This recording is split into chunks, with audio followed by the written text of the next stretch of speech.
Hi, welcome to The Seasoned Artist. I'm Barry McAllister, your host, and here on the show we bring in visual artists to try to find out what their work is all about and what goes on in their creative process, and then we get to take a look at what they do and see their work in action. With us today we have Jammie Williams. Jammie, thanks for coming out. Hey, I'm glad I get to be here. Yeah, thanks for coming in. Jammie is a sculptor and a painter from the Tennessee area, and he uses clay and oil paint primarily to create both symbolic and expressionistic works. Jammie says that he's a painter, sculptor, and a daydreamer, and that his work is inspired by personal memories and emotions. So Jammie, glad to have you here today. Let's kind of talk about it. So you do all these things, just right off the back. I mean, is there one area you'd like to focus in more than the other? Where's your heart? I like them all. I really like them all. Right now I'm doing more into the painting for myself, and I'm doing sculpture commissions at the moment. So It's sort of a balance, doing the things to make money and the things you enjoy. So. All right, yeah, survival is a good thing. Oh yeah, for an artist, it's, yeah. And we'll get into some of that here in a minute too, okay. But so when you do sculpture, what type of things do you sculpt? I mean, I've seen your work, but tell us what you do. I primarily do people and faces.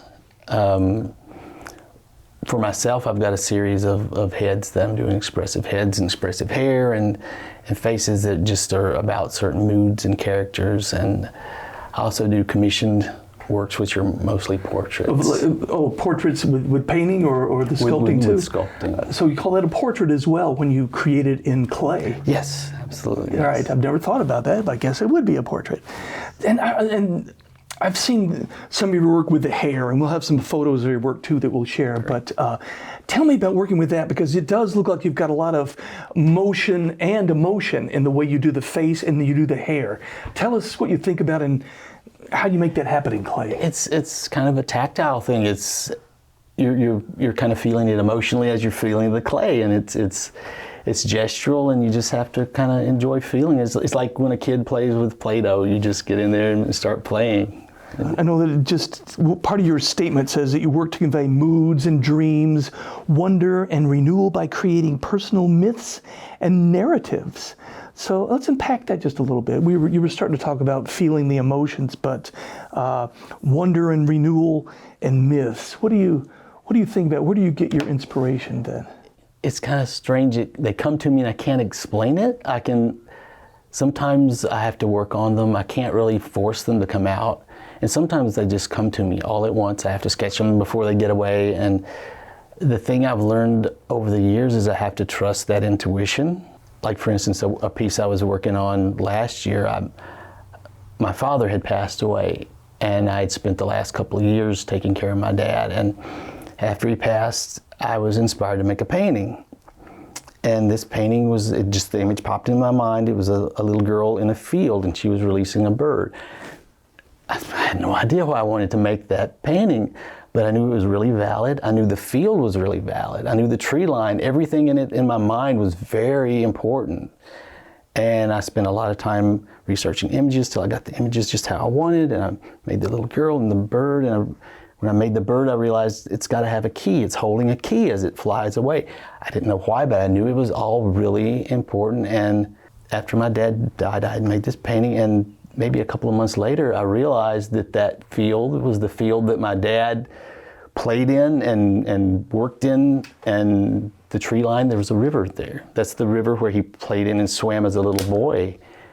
I had no idea until I just looked at it one day and I thought, oh my gosh, that's the place, and the bird's got to be my dad. He's going back. He's taking his key with him back to home, I guess. Wow. And that was amazing. That was a powerful realization, and I've learned since then to really just trust my intuition. Whatever my heart is telling me to make, you make it, and it's something valid.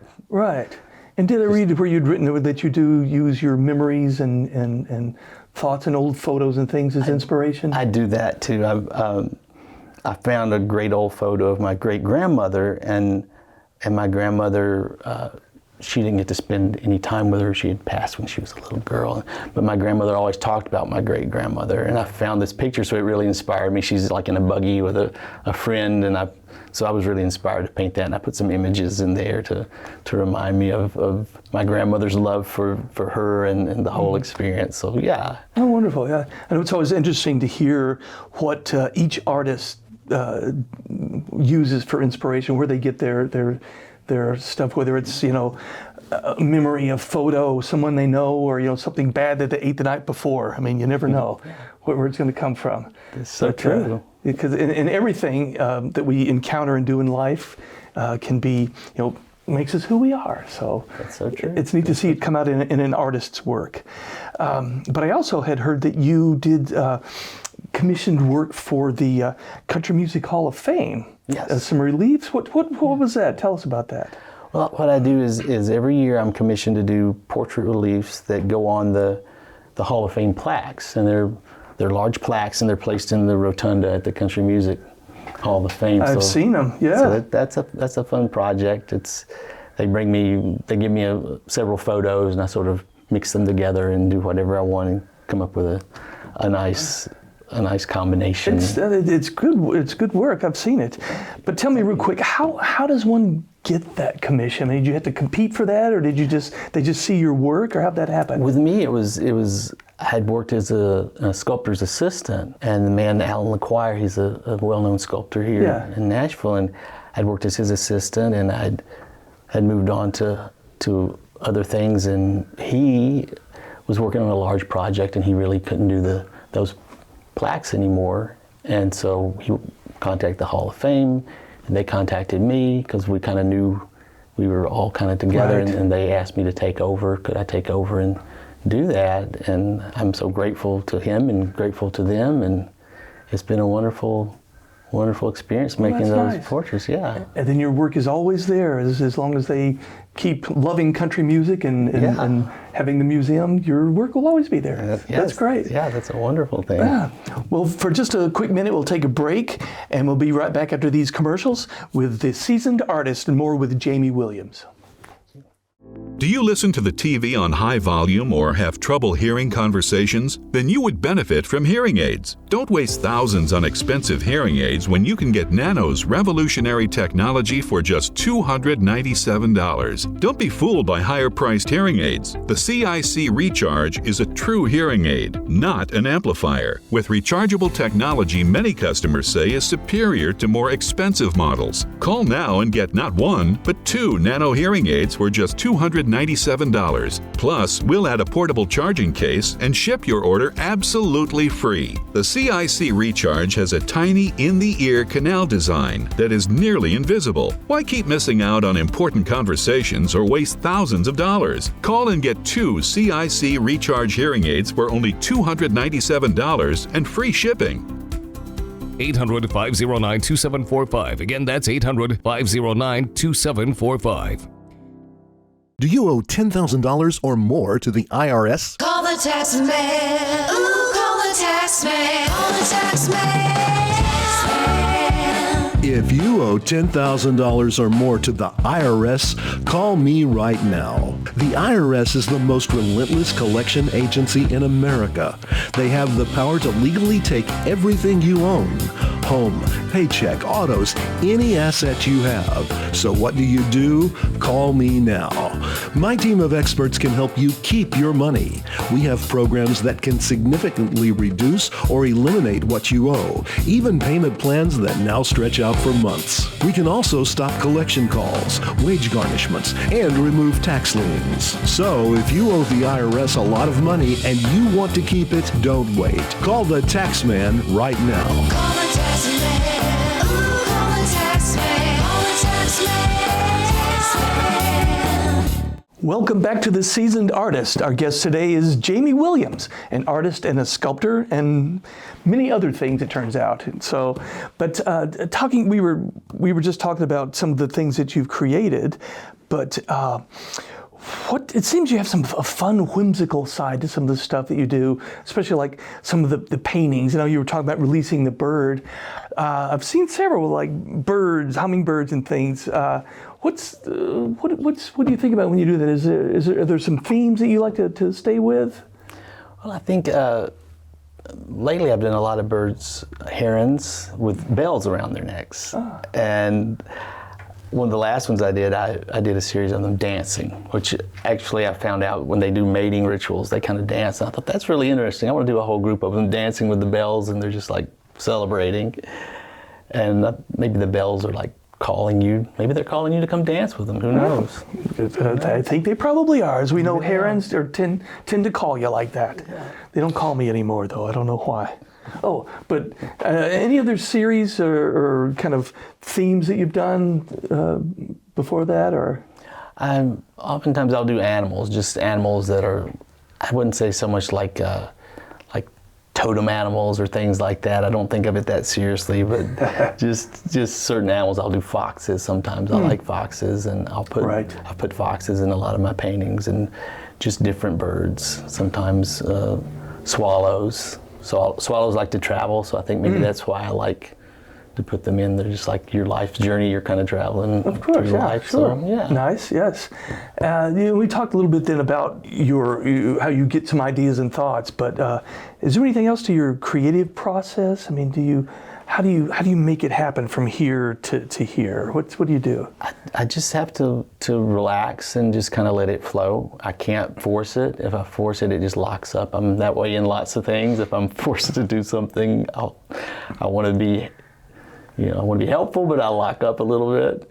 So I've learned in that regard is just being creative, as I have to get in the right frame of mind and just relax and kind of let it go. And once it starts going, I'll sketch it down or start painting, and that's really how my whole process, that's how it works. I can't be too analytical with it. How do you think of clay? Do you think of, when you do it, do you add to, or are you taking away whatever doesn't belong? Where's your brain on the actual physical process? I try to be more additive, really, with clay, and that's how I was taught that clay is, like stone carving is reductive, where they take it away. Like Michelangelo, he sees that block and he takes everything away. And with clay, you're supposed to be adding. And I try to do that. Sometimes I have to take away, but I try to build that form out from just the blob and build it out into something more substantial. Right. Well, tell us a little bit how you got started.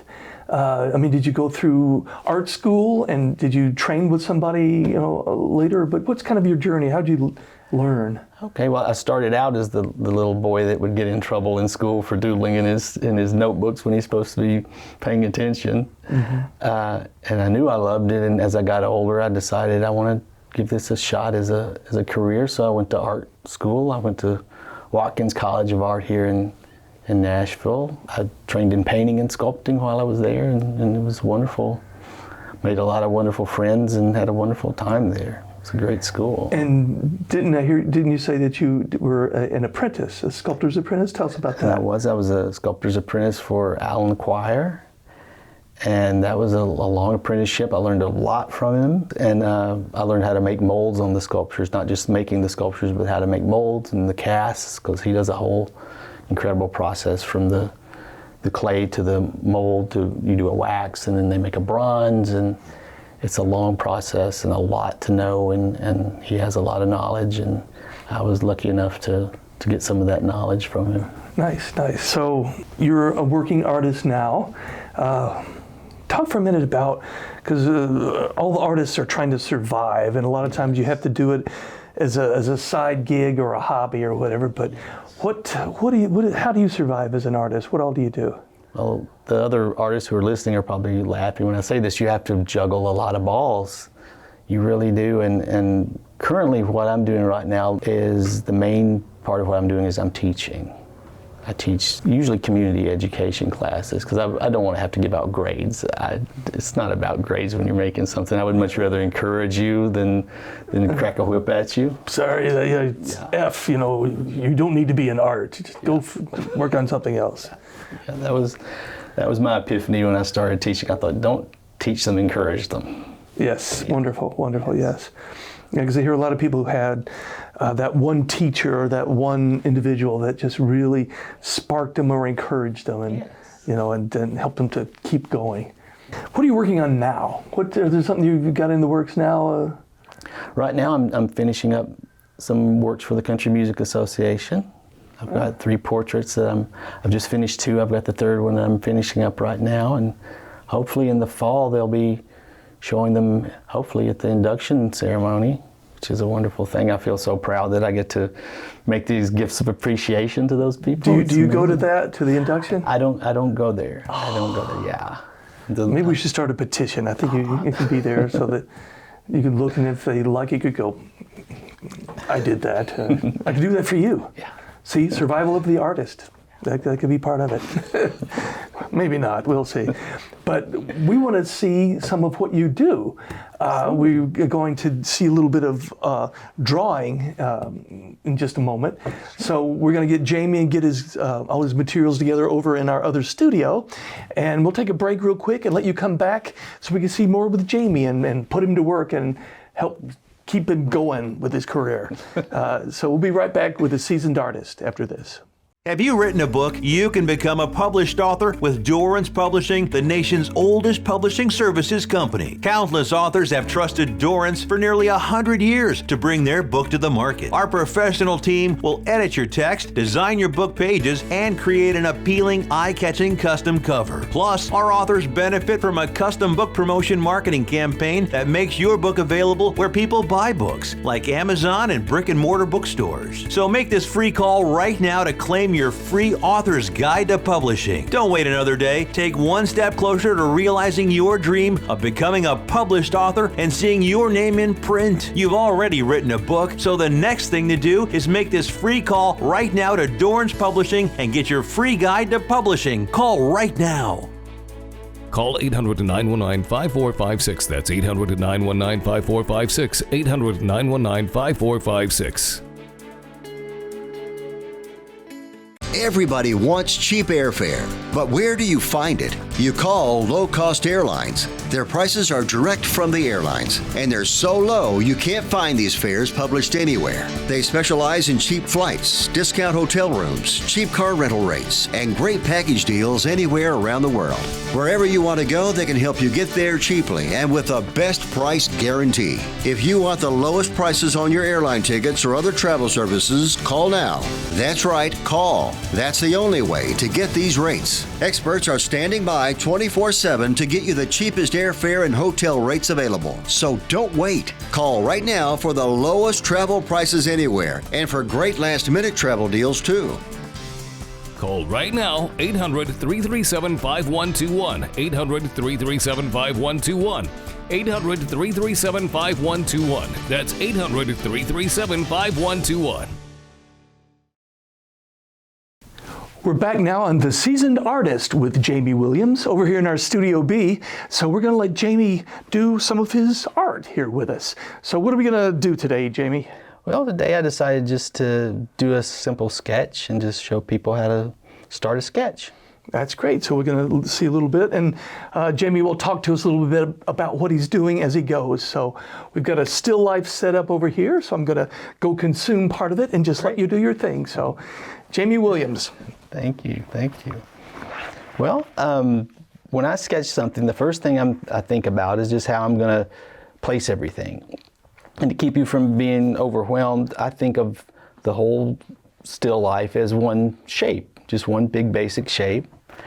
And I do what's called a gesture. I just loosely block everything in and really lightly so I can change it. And one of the things that really helps me do that is how I hold my pencil. Now, normally when we draw or when we write, we hold our pencil like this, and it's really tight and we make little marks. I hold my pencil like this, and I draw more with my arm. Now, if I'm standing, I use my whole shoulder, but just drawing using your arm frees you up and makes things go a lot more loosely. So I'll just start out like that, really lightly. You can probably hardly see the lines at all, but I'm just going in and just trying to make a big loose shape. And if I was really trying to be really technical, I would do measurements. I would be standing up and I would be doing lots of measurements, but this is just a sketch.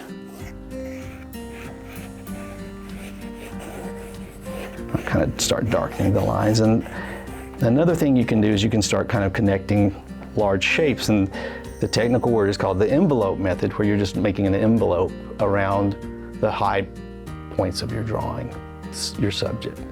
And I'll start doing that, like from here to here I might make a line.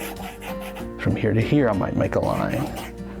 And just do that around to just capture the whole subject. And then you've got one big shape. So that's one less thing you have to worry about. You now have one big shape, and now you can break it down into smaller shapes. I'll break this shape and this group into a shape. And now I can just start concentrating on smaller shapes, say the apples and the lemon. I can break those down. And when you're sketching, you really want to just look at everything. That's why you're drawing loosely, because you want to look at everything at once. If you start concentrating on one thing too much, you can oftentimes make it disproportionate. Now the baby's a little different. There's some portrait things you have to consider. For instance, when you're drawing a face, something that really helps when you're drawing a face is the center line. Like on the baby, just imagine there's a line drawn right down the middle of the face. And where I'm at, the line's going to be, let me darken this so you can see it on the camera. The face is on this side, so I'm putting the line here. Now I'm a little bit overemphasizing it so you can see it. And again, it's good to draw lightly because you can correct it. You don't have to erase as much. If you do it light enough, you don't even have to erase. Like I say, it's good to draw over the whole subject. And I'm going a little faster just because we need to go a little faster with this. You know, I would normally slow down and really focus on exacting my shapes, but that's okay. At this point, I'm starting to think about shadows and my light source. I've got a light source that's kind of coming from this direction for the most part. There's different lights in the room, but the main one's shining from this side. These are pretty basic shapes except for the baby. So you can think of just balls and cylinders and cones, just simple basic shapes. And as I keep sketching, I'll keep holding my pencil this way, but as I progress, if I get to the point where I need to do details, I'll turn the pencil over and do little details, whatever I need to do.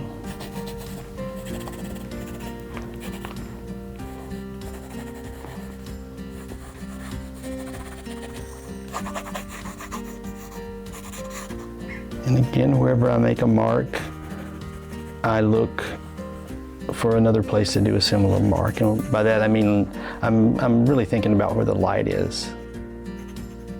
Wherever there's a shadow, I try to think, where is the shadow? If you're going to set a still life up at home, a really nice way is to have a dramatic light where there's a spot and you have really deep shadows and really strong highlights, and usually just one light, and it makes it simpler. And if you do that a lot, you'll remember and you'll carry that with you, and you can draw anything in any light then, because you can just kind of superimpose those lights onto your current lighting situation, whatever it is.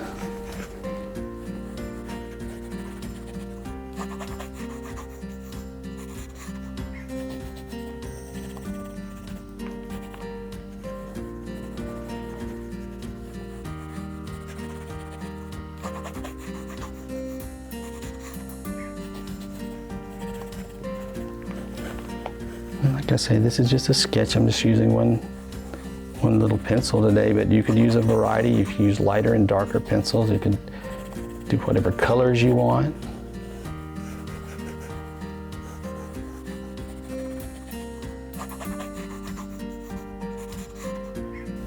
Sometimes I'll put my pinky down and just brace my hand, and it's kind of, when you're painting, you can do that as well. There's something called a maul stick. It's a large stick you can put on your canvas, and then you brace your brush over the top of it. But When you're drawing, you can just use your pinky to brace your pencil.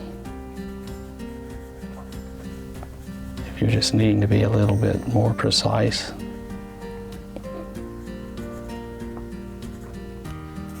In realistic drawing, observational drawing, you're drawing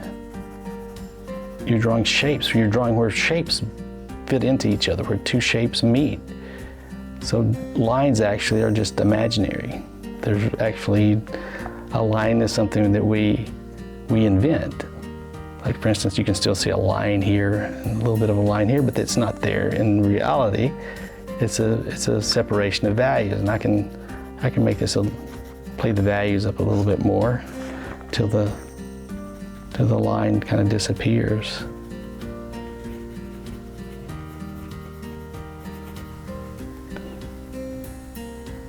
If you're going to draw faces, there's lots of good books on how to draw faces. There's proportional systems for adult faces and children and baby faces. They're all different.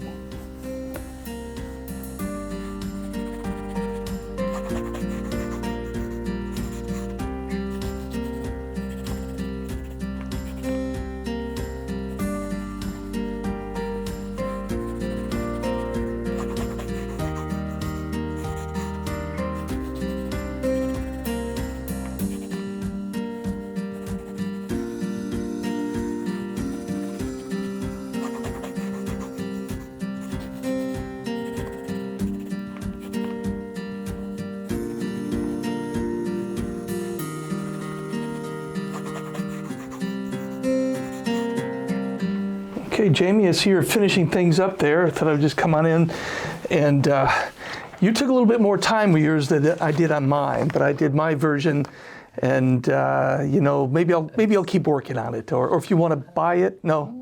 Yeah, anyway. Maybe we can trade out. But that's looking great. I love seeing it created, you know, from a 3D thing in front of us to see how you unfold it. It started out with, you know, nothing, just shapes, and then how it keeps unfolding. And you know, the more you color, the more you do, the more lifelike it's going to be. So it's just wonderful to see your work. So thanks for bringing that today. Oh, absolutely. I'm so glad I got to come out. Yeah, thank you for joining us. Is there a website or social media that you'd want to share with the folks of how we can see your stuff online or find you where you might be showing? Sure. My website is just simply JammieWilliams.com. That's JAMMIE.com. Wonderful. Well, thanks again for sharing. I'll let you twist around so the folks can see your face as we're going here, but thanks for being here on the Seasoned Artist. I hope you'll catch other episodes, and we'll have other visual artists come by. You can see past episodes and tune in to see who comes in on our next exciting episode of The Seasoned Artist.